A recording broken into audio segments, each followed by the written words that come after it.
अल्हम्दुलिल्लाह अल्हम्दुलिल्लाहिल्लज़ी हदाना सवाअ वजअलना तौफीक़ खैर वस्सलातु वस्सलामु अला सय्यिदिल अंबिया'i वल मुरसलीन वअला आलिहि व अस्हाबिहि व अवलिया'i मिल्लतिहि व उलमा'i मज़हबिहि अजमईन। अम्मा बाद फ़अऊज़ु बिल्लाहि मिनश शैतानिर रजीम। बिस्मिल्लाहिर रहमानिर रहीम। क़ुल हल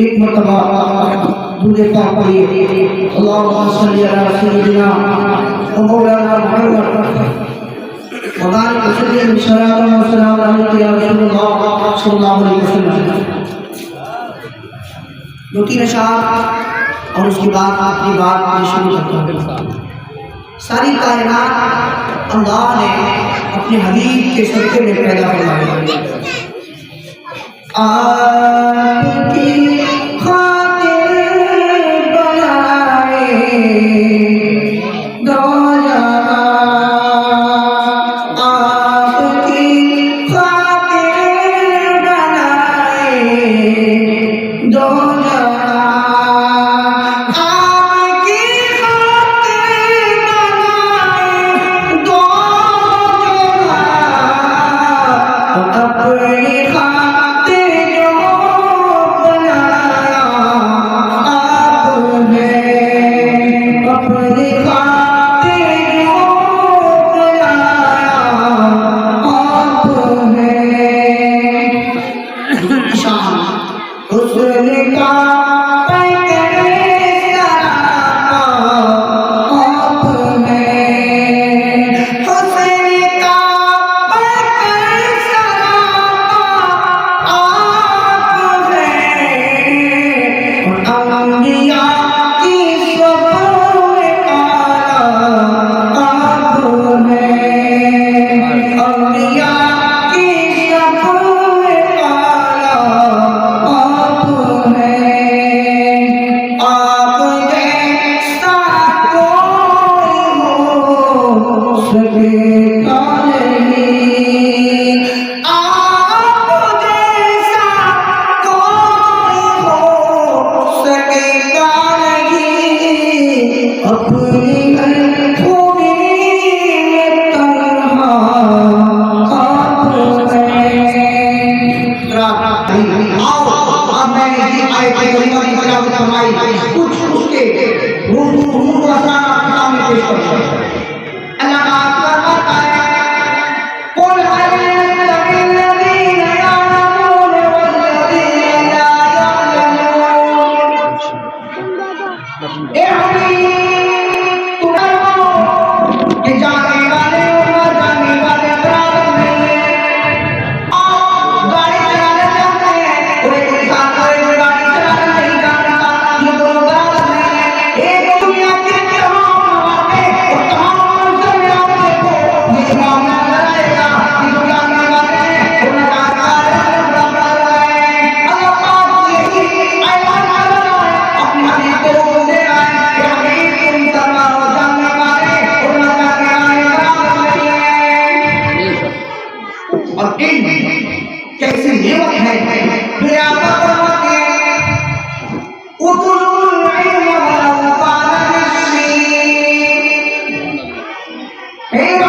क्या मतलब कि उनकी चीज है, क्या डिजाइन है, क्या मामला है?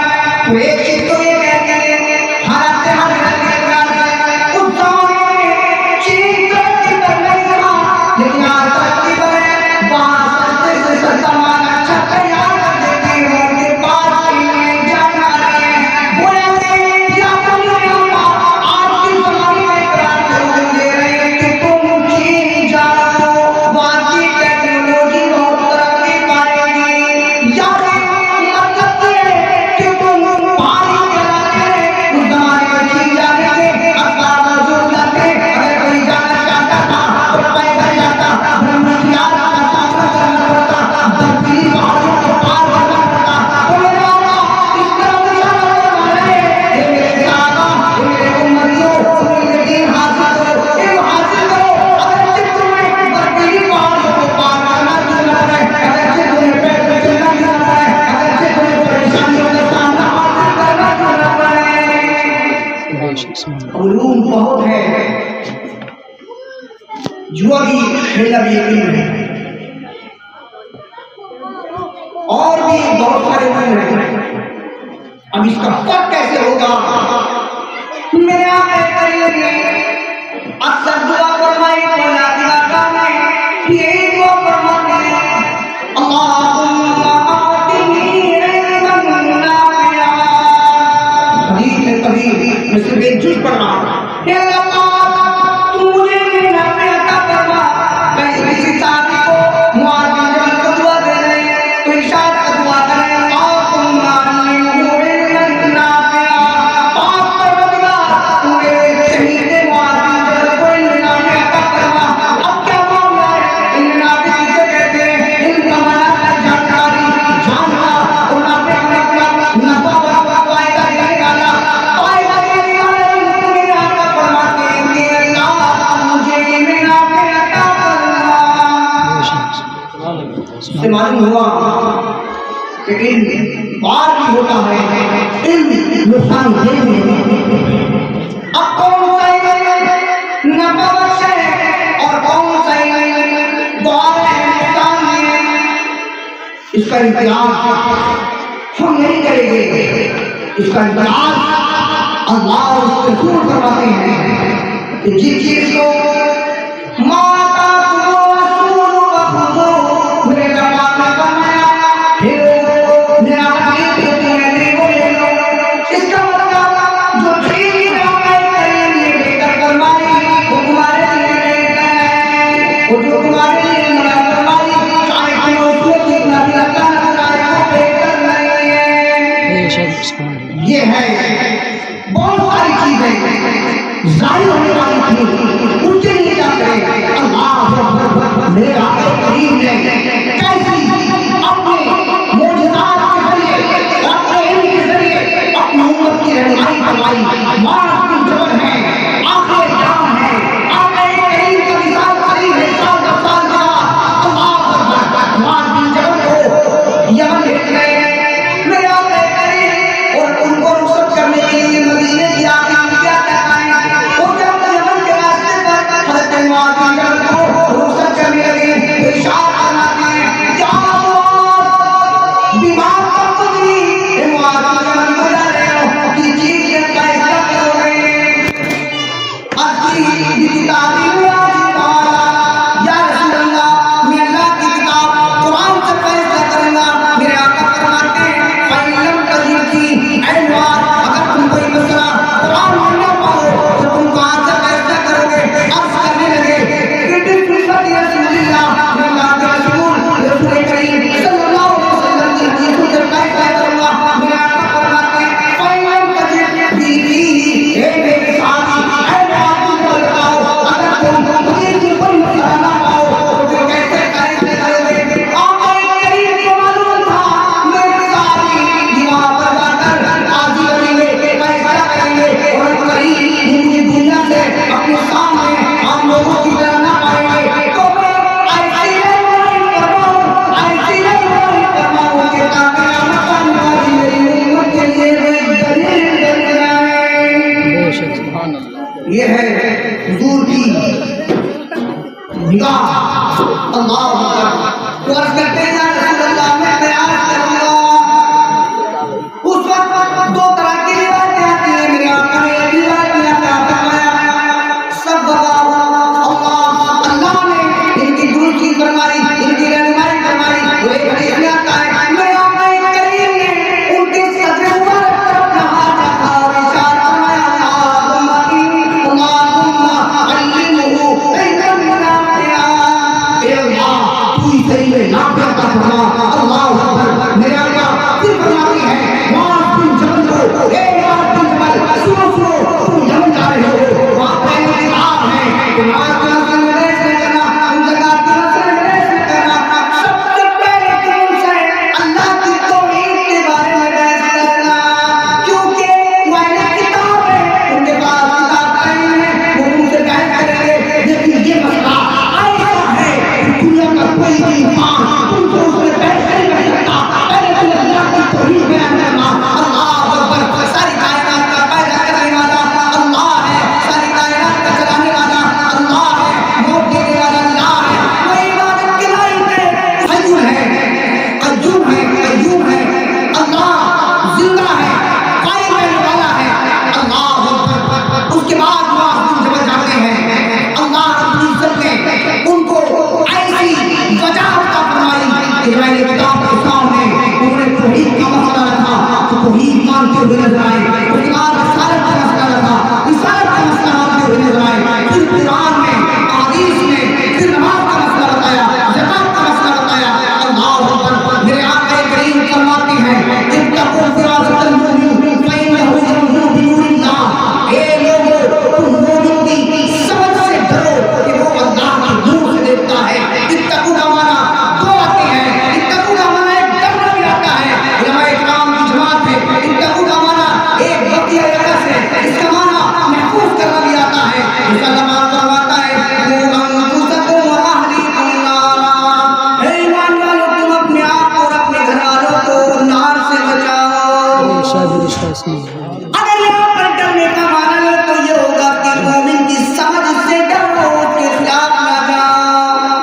और अगर उसका माना महफूज करना मुराद है तो ये माना होगा कि मोमिन की समझ को महफूज कर लो, जो वो कोई नतीजा हासिल करे। अब वो मोमिन से मुराद मोमिन कामिल है। मोमिन कामिल से मतलब जिसके पास दीन का इल्म भी हो, जो आलिम हो, जो हदीस और तफसीर का इल्म रखता हो, जो फिक़ह का इल्म रखता हो, उसूल फिक़ह का इल्म उसके पास हो, उसूल हदीस हो, इल्म उसूल फिक़ह हो, फिक़ह हो, इल्म हदीस हो, उसूल तफसीर हो, इल्म तफसीर हो, ये तमाम जब उसूल उसके पास होंगे तो वो जब कोई बात मसला आपके सामने पेश करेगा तो इसको महफूज कर लो। और मेरे आका करीम ने सिर्फ ज़बान से नहीं फरमाया बल्कि उसको मान कर भी दिखाया। मोमिनीन की तादाद बढ़ने लगी, लोगों के कारोबार ज्यादा होने लगे, लोग दूर दूर घर बनाने लगे। टाइम से नहीं आते, फैसला क्या किया जाए। किसी ने कहा ढोल बजाया जाए, किसी ने कहा आग लगाई जाए, किसी ने कहा नीदा मुनादी भेजा जाए, वो नीदा करेगा कि नमाज का वक्त करीब है, नमाज पढ़ो, नमाज पढ़ो। मेरे आका फरमाते सुनो अभी तुम सोचो और जाओ, सुबह फैसला होगा। इस सोचने का मौका क्यों करवा रहे हैं? इसलिए कि मेरे आका इशारा कर रहे हैं क़यामत तक आने वाले उम्मतियों अगर कोई नया मसला आ जाए और हदीस सुन ना पाओ, कुरान में ना पाओ तो उनके कवाइद से समझ लेना, या तो अल्लाह तुम्हारे दिल पर इल्म डालेगा। अल्लाह जिस बंदे पर कर्म फरमाता है उस पर अल्लाह अपनी नूर मुकश्शिफ कर देता है, उसके दिल में इल्म कर देता है। और सारे सहाबा इकराम सो गए, हज़रत उमर भी सो रहे हैं। क्या बात देखते हैं कि आसमान से सैनिक काबा में एक रोशनी आसमान से उतर रही है। तवज्जो है, बहुत चुनिंदा बातें पेश करने की मैं मूड में हूँ, क्योंकि हजरत का ये मामला पूरी बस्ती के लिए खुशी की बात है कि अल्लाह एक आलिम दे, फिर आलिम बाइल आलिम दे, तो इसकी अहमियत तुम खुद सोचना कि अल्लाह अकबर इनकी फजीलत क्या है। तुम सोचो तो हज़रत उमर सो रहे हैं, क्या ख्वाब देखते हैं कि सैनिक काबा में एक नूर आसमान से उतर रहा है, रोशनी उतर रही है, उतरते उतरते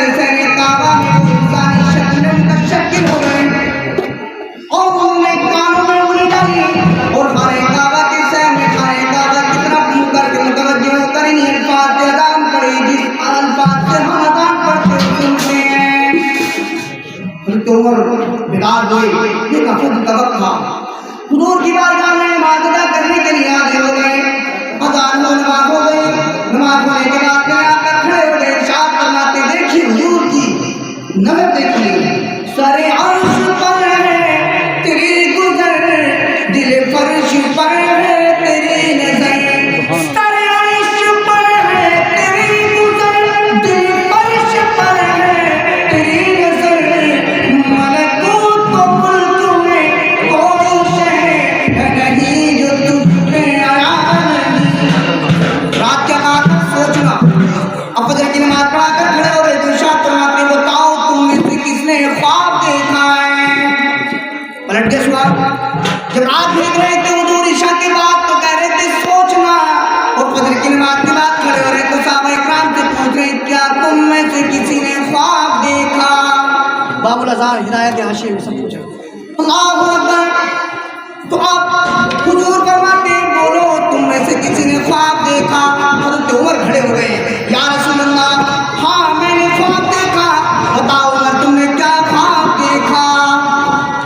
और कहते या रसूल अल्लाह, मैंने ख्वाब देखा आसमान से सैने खाने काबा में एक आसमान से रोशनी उतर रही है। उतरते उतरते वो सैने काबा में आकर इंसानी शक्ल में मुतशक्किल हो गई, और वो इंसानी शक्ल में कुरान डालकर ये अल्फाज अदा कर रहे थे अल्लाहु अकबर अल्लाहु अकबर। एक दूसरे साहबी खड़े हो गए और अर्ज कर गए या रसूल अल्लाह ये ख्वाब मैंने भी देखा है। एक और ने फरमाया यही नमाज के लिए ऐलान हो गया, यही अज़ान हो गई, सबसे औला वाला हमारा नबी।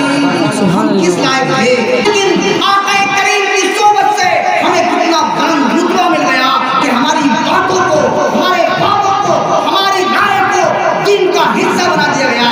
ये आका करीम की शान है। अल्लाहु अकबर अल्लाहु अकबर। यही वो उम्र है, मुस्लिम शरीफ में मौजूद है, किताबुल ईमान के अंदर एक जंग हो रही है। जंग के अंदर काफी वक्त लग गया, काफी दिन गुजर रहे हैं। हज़रत उमर की राय देखो, उलमाए किराम की राय दुरुस्त है, मानी जाएगी, कौम उसको मानेगी। आका करीम अपने छोटे और अपने सहाबी अपने उम्मती उमर की राय को कैसे मान रहे हैं? अल्लाह अकबर। जंग हो रही है, जंग होते होते काफी दिन गुजर गए। खाने पीने का सामान मोमिनीन के साथ था, मुजाहिदीन के साथ था, वो खत्म हो रहा है। एक जमात हुजूर की बारगाह में हाजिर हो गए। अच्छा लगे या रसूल अल्लाह खाने पीने का सामान खत्म हो गया, क्या किया जाए? या रसूल अल्लाह हम चाहते हैं कि मोटे मोटे जानवरों को ज़िबा करके खा लिया जाए। मेरे आका फरमाते हाँ मोटे मोटे जानवरों को ज़िबा करके खा लो। और हुजूर की बारगाह में हाजिर हो गए और कहते हैं या रसूल अल्लाह क्या आपने ऐसा हुक्म दिया है? इरशाद फरमाते हाँ मैंने ऐसा हुक्म दिया है। फरमाया या रसूल अल्लाह ऐसा हुक्म दीजिए, पता नहीं कितना लग जाए, जानवर खत्म हो जाएंगे तो हमारा सामान इधर से उधर कैसे जाएगा? फिर क्या किया जाए? या रसूल अल्लाह मैं चाहता हूँ जिसके पास भी जितना सामान है वो सारा जमा कर दे और आप उस पर दुआ कर दे, अल्लाह पाक बरकत कर देगा। राय थी, हज़रत आका करीम ने फरमाया आपने सच कहा। अब ऐलान हो गया लाओ लाओ जिसके पास जो सामान हो लाओ। कोई मुट्ठी भर ला रहा है, कोई खजूर का टुकड़ा ला रहा है, यहाँ तक के फत तक कम हुआ, कोई यहाँ तक के गुठली भी पेश कर रहे हैं। नमाज यहाँ तक के खजूर की गुठली भी हुजूर की बात हमें पेश की जा रही है। कोई मुट्ठी भर मकई ले आया, कोई मुट्ठी भर जौ ले आया, कोई गुठली ले आया, कोई खजूर ले आया। हुजूर ने इन पर दुआ फरमाई और दुआ फरमा कर और इरशाद फरमाया अपने अपने बर्तनों में भर लो। अल्लाहु अकबर। किसी के पास जो भी बर्तन था, बोरी थी, कंटक था, जो भी बर्तन था वो भरते जा रहे हैं, लेकिन उस जो में कमी नहीं आ रही। अल्लाहु अकबर। राजी फरमाते हैं हम ये एहसास नहीं कर पा रहे थे कि दुआ सारे लोगों ने बर्तन भर लिए, भरने के बाद अब जो बचा है ये दुआ से पहले जाहिर था या अब जाहिर है, जर्रा बराबर भी कमी नहीं पा रहे थे। ये है मेरे आका करीम की ज़बान है, ये इजाजत है मेरे आका। तभी तो फरमाते हैं इन्नल्लाह वदअल हक़ अला लिसानी उमर।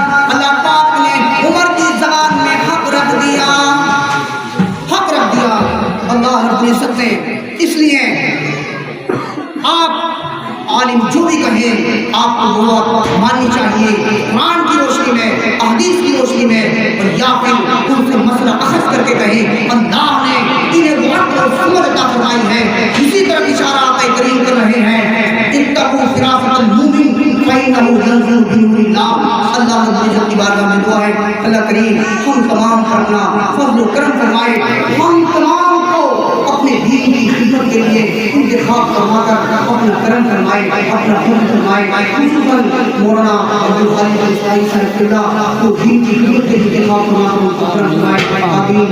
वा खुदा वा अल्हम्दुलिल्लाह।